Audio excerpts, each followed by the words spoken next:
Imagine que tu es un spectateur. Tu es dans un bus et soudainement, quelqu'un commence à se montrer agressif envers d'autres passagers.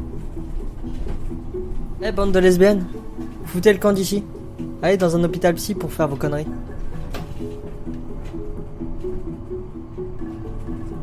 Heureusement, ce type de situation est plutôt rare. Mais lorsqu'il se produit, cela peut être très dérangeant. De nombreuses personnes aimeraient intervenir, mais ne savent pas comment le faire ou bien ont peur d'agir par crainte que l'antagoniste se retourne contre elles. En réalité, ces personnes sont des spectateurs passifs. Un spectateur est une personne qui observe un conflit ou un comportement inacceptable. La situation peut être grave ou anodine, ponctuelle ou répétée. Mais le spectateur a conscience que le comportement est destructeur ou susceptible d'aggraver une situation déjà délicate. Un spectateur peut être actif ou passif. Imagine que le bus est une représentation de la société. Et si chacun agissait comme ce spectateur passif que tu viens de voir ? À ton avis, quelles en seraient les conséquences ?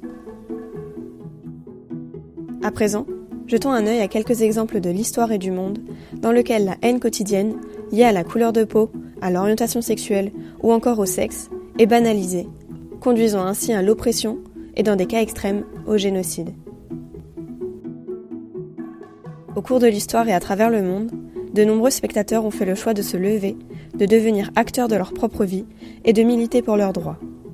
Face au régime raciste et ségrégationniste, ces personnes sont devenues des figures emblématiques de la lutte contre les crimes et les discours de haine en raison de la couleur de peau.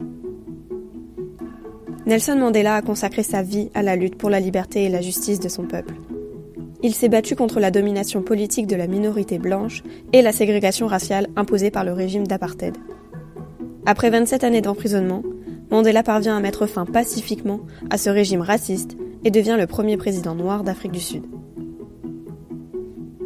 De l'autre côté de l'Atlantique, depuis 1877, les États-Unis font face à une forte ségrégation raciale. Martin Luther King, Rosa Parks ou encore Malcolm X sont des figures emblématiques de cette lutte pour la liberté et pour les droits civiques. Rosa Parks a notamment marqué les esprits en protestant contre les lois ségrégationnistes dans les bus, en refusant de céder sa place à un passager blanc. Elle s'est assise afin que nous puissions tous nous lever, et les murs de la ségrégation sont tombés. La lutte contre le racisme a pris une place importante au fil des années. Mais il est important de rappeler que les crimes et les discours de haine sont également étroitement liés au sexisme, à l'orientation sexuelle et à l'homophobie. Angela Davis, par exemple, est devenue dans les années 70 une icône antiraciste et féministe aux États-Unis. Elle fera de l'émancipation et de la liberté des femmes son combat de toute une vie. Malala, quant à elle, est une jeune femme et activiste pakistanaise militant pour le droit des femmes et le droit à l'éducation suite à la proposition de loi visant à interdire la scolarisation aux filles. Elle reçoit en 2014 le prix Nobel de la paix à l'âge de 14 ans. Autre figure emblématique de la lutte contre le sexisme, la Française Simone Veil, qui a consacré sa carrière à la lutte contre les discriminations des femmes en France. Elle a notamment fait passer la loi Veil, dépénalisant le recours à l'interruption volontaire de grossesse, l'IVG. Enfin, il est important de citer Harvey Milk, qui fut l'un des premiers élus superviseurs ouvertement homosexuels de la ville de San Francisco. Il deviendra un symbole de la lutte pour le droit des personnes LGBT. Ces droits et libertés obtenus par le passé ne doivent néanmoins pas être considérés comme acquis. C'est à chacun d'entre nous de se battre pour les préserver en tant que spectateurs actifs.